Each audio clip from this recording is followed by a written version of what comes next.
Welcome. Thank you for tuning in to the Liquid Wisdom Podcast, where we take the fear out of everyday life, one episode at a time. So if you're not scared, let's jump into the deep end right now, and please, don't pee in the pool.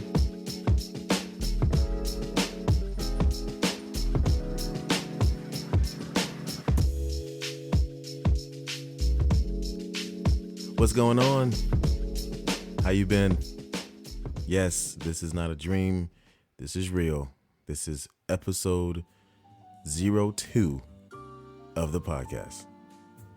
And crazy thing is, over 80% of podcasts that initially start fail after the first episode. But guess what? I'm here because of you. Thank you all so much for the outpour of support and encouragement, DMs, the positive criticisms. Everything was because of you. Thank you so much. You know, these last couple of weeks have been nothing short of amazing, indelible, and crazy. And I'll get to that in a minute. I just want to take this time out to thank all of you, for real. Thank you so much. You know, there's been a lot of crazy stuff happening. I mean, it's no mystery, you know, with this corona situation, how it's affecting everyone from all walks of life, from your high-end celebrities, politicians, and the like, of course, all the way down to working class families, low-income families, family and friends afflicted by this and affected by this very deadly virus. I know for sure we're going to pull through this. We've survived so much as humanity. This is yet another notch in the belt. So I encourage all of you to hold on to your sanity and hold on to each other. We will pull through this, I assure you. You want, since we're talking about just observation, you know what? Another thing I've noticed over the last couple of weeks, how so many people are struggling with the quarantine. I'm not talking about the finances. I'm talking about just maintaining sanity, maintaining, you know, that balance, you know, getting that chi right, you know. We know for sure that, you know, extroverts are struggling with the social distancing, you know, due to precautions taken to prevent the spread of viruses and infection.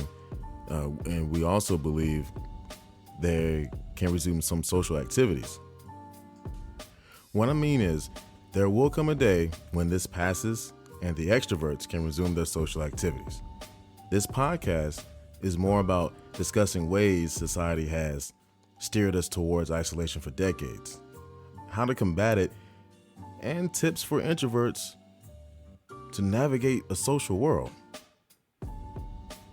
First things first, social interaction in the current era has a very different look and feel than interaction of the previous generation. People who grew up in the 80s and 90s, myself included, in this country may remember playing outside with the neighbors, trips to the mall, or hanging out at a friend's house. Saturdays were epic growing up for me. Wake up early in the morning, watch my Saturday morning cartoons, eat my bowl of cereal, get on my Huffy, that's right, a Huffy, and go hang out at my friend's house all day, playing the Sega Genesis, Super Nintendo, whatever. We just made a day of it. It was an adventure. But not how it is today, just from observation. Think about this. Those who grew up in the 60s and 70s rode their bikes all day, went to block parties, and met friends at a local diner or a roller skating rink.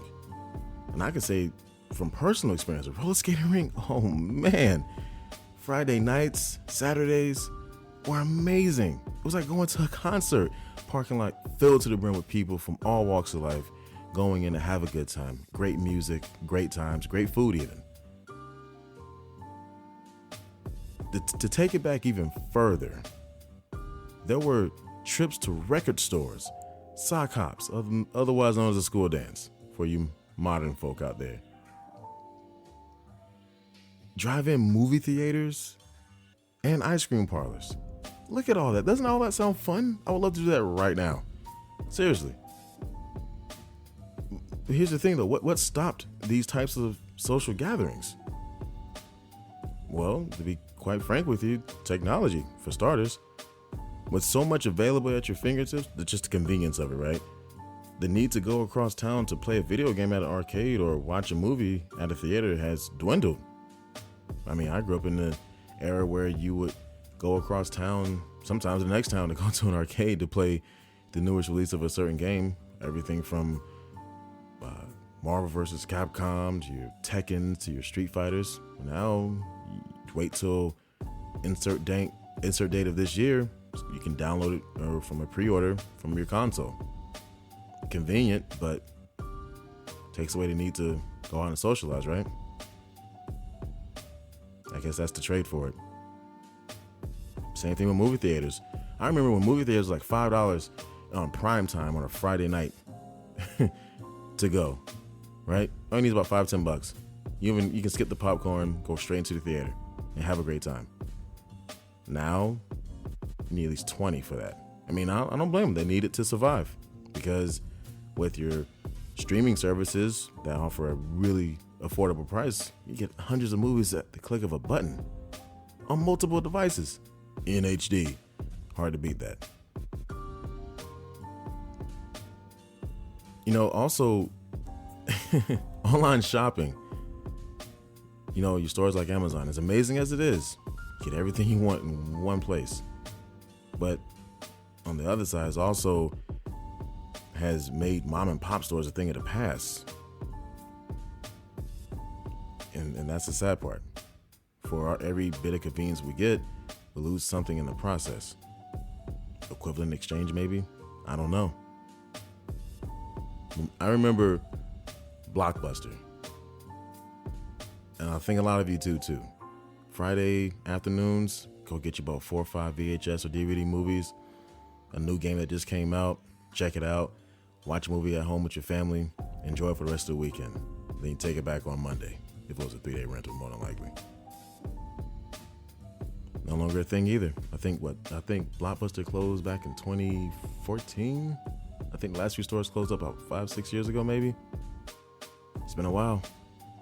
Here's another thing. Hectic schedules and rising costs. So many of us, especially before the current health crisis, don't have much time to hang out with friends and family. Overtime at jobs or even just needing something as simple as a second job, just to make ends meet, took much of our time. And everything from gas to food to entertainment costs way more than it used to, while average wages have remained flat for decades. Imagine at one point in time making $5.30 an hour, working 80 hours over the course of 2 weeks just to get a few $100s in your paycheck, and you got to pay all these bills. X amount of money for a gallon of milk, X amount of money for a loaf of bread. Every cent you spend is a life-altering decision you have to make. Imagine that. And honestly, this brings me on to the most important point, I feel, out of all of this. Fear. Fear crept into our everyday lives. It truly has. Even now, with the way people are frustration spending at your local grocery stores, buying 20 rolls of toilet tissue and all kinds of things, and then the next person comes in wanting to get things for their families, can't do it because some person decided to buy out half the store. It's ridiculous. Man. In the 80s, fear of kidnapping led many to distrust their neighbors and prohibit their kids from playing outside alone. In the 90s, the rise of lawsuits and police action for unaccompanied children caused people to be afraid of being held liable for every little thing. In the 2000s, political correctness made people afraid of saying the wrong things in a social setting. I mean, call a spade a spade. You say the wrong thing to somebody don't like it. You've seen it before. Boom, your career's gone. Boom, you can't do this anymore. We gotta be better people to each other, man. I don't mind holding someone accountable for their actions. I'm not saying that. But sometimes people take it too far. I mean, are you seeking justice or are you seeking to overcome something within yourself? That's a question we all got to ask ourselves. Seriously. Because many of us nowadays internalize that fear and feel anxiety towards social activities because of situations like the aforementioned ones. Whether they be public speaking, dating, networking, or making friends. So how do we combat this and take the fear out of socializing? First, there are some things we got to remember, though. There are some things we have to practice. First and foremost, remember that a lot of times people are just as afraid as we are. Afraid to look foolish, afraid of making a mistake, or afraid of failing. They are no better than we are. And all of us have unique talents to bring to the table. Every single one of us. Believe that. You also got to remember that your fears become your limitations. You will never get over the fear of something if you don't step out of your comfort zone and try. Everyone has that initial fear of riding a bike, jumping off a diving board, or learning how to drive, asking out your favorite crush. All of us has initial fears for many of the things that we do now without thinking in our daily lives. Just think about that. Go back to that day when you had to go learn how to ride your bike. Remember how scared you were? Getting up on that seat, putting your hands on the pedals, you're shaking all over. Now, this may not be everybody. Some of you may have jumped on that thing and just went down the street with it without any problems. I'm talking about the people who had to go through a process of overcoming the fear. Same thing for driving a car, trying out for a new sport, trying a new activity. There was fear in every initial step in those journeys. But look how far you've come since then. That's what you should remember. All of your limits that were fears are now habits. And now some of them are even fun. I can attest to it. You know what else is fun? Making new friends. That's fun for me. I know it is for a lot of you out there too. Honestly, making memories with the people that care about you the most, or the people that want to see you win the most, is one of the most incredible feelings you could ever experience. You know, one thing we got to remember is that you have to be a friend in order to make a friend. Because so often we wait for someone to come up to us or be friendly to us. We need to put in the time and effort as well. You can go up to someone and ask them, say, hey, how's your day going? You never know, a lifelong friendship could spark from one single question. I've seen it happen before. I've even made friends doing that very thing I just said. So the same could be for you too. A very important aspect of taking the fear out of socializing is practice encouraging yourself. Compliment yourself until you believe it. For whoso thinketh, they doeth. And then take that and then radiate that kindness and confidence to other people. So start with yourself first and then let it spread out like a drop of water hitting a surface, and just let it spread out to others. You know, practice asking people about themselves. People love talking about themselves. And this is an easy way to take the pressure off yourself in a social situation. Ask them what their interests are. Hey, what book are you reading? What's your favorite anime? You're a dub or a sub person. That question gets asked a lot. You know, oh, what's your favorite fighting game? You'll be amazed at how you can connect with people just by going up to them and talking to them. You can be a complete stranger. Doesn't matter. You never know what you may find in common with one another. You know, and here's a very important aspect as well. And for some of you, it may be the most important out of all of this. Practice not giving a fuck. Many of us can remember a time when we felt awkward in some minor situation, but then when you bring up in conversation later, most people don't remember that occasion. And if they do, remember every little faux pas or every little mistake you make, they may be insecure themselves. Sometimes we are harder on ourselves than we need to be. Don't aim for perfection. Aim for compassion. Please do not spend every waking moment of your life trying to be this paragon of virtue. Oh, I can't do no wrong. I can't make a mistake.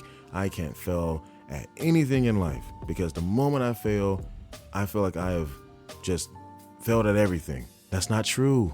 That's not true. As I said before, failure is inevitable. Remember I said that to you? It's a part of the process of growth.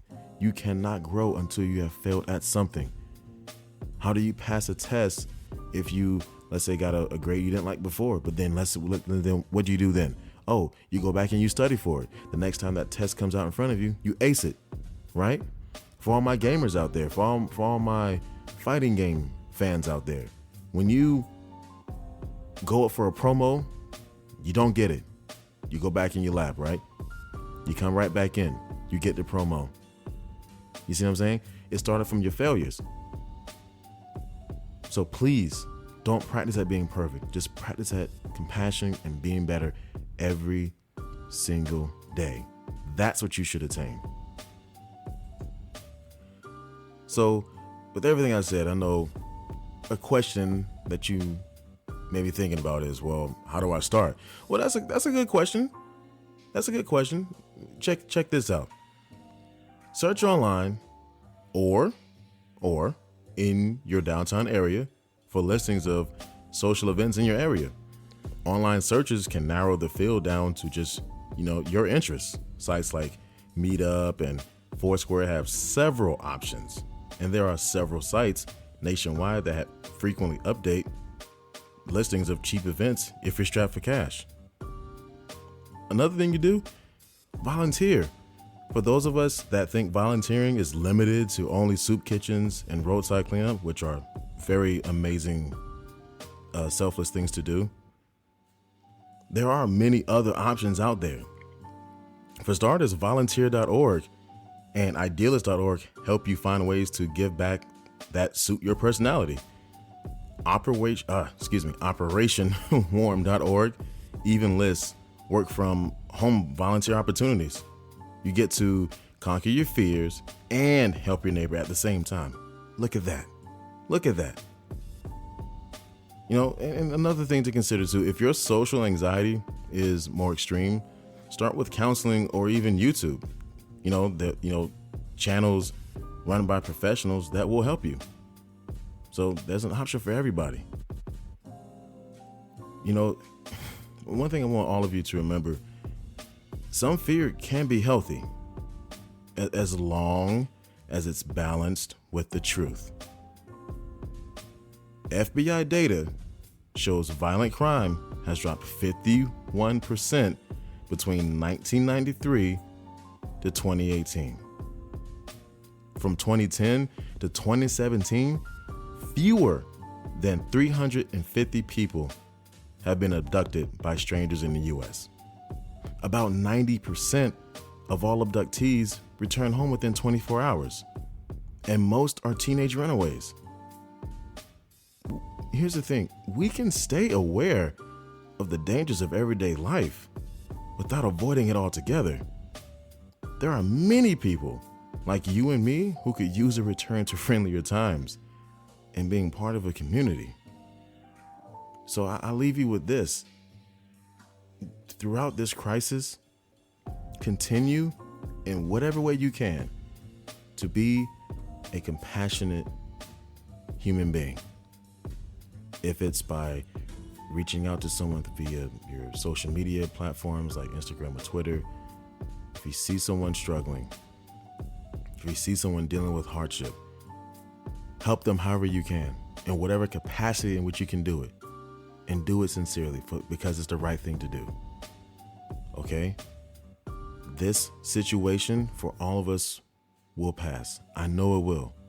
But we're not going to get through it any faster if we don't start leaning on each other with goodwill towards one another. There's fear out there, and the fear keeps us safe, right? However, the truth of the matter stands.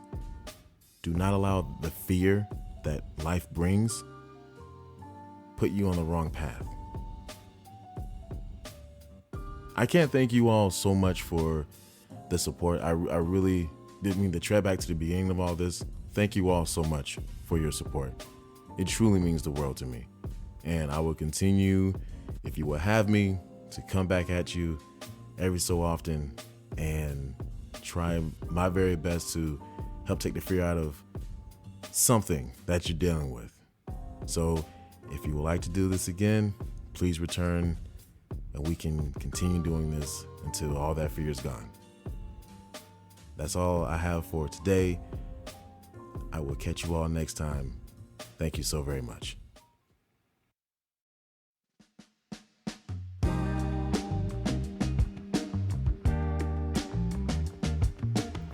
All right. Pool hours are over. Don't want you catching the cramp. Tell you what, come on back for a swim soon and we can catch up on life. In the meantime, check me out on Twitter at FormlessLiquid. You can also find this podcast on Buzzsprout and SoundCloud. Just type in Liquid Wisdom Podcast and boom, you're there. Catch you later.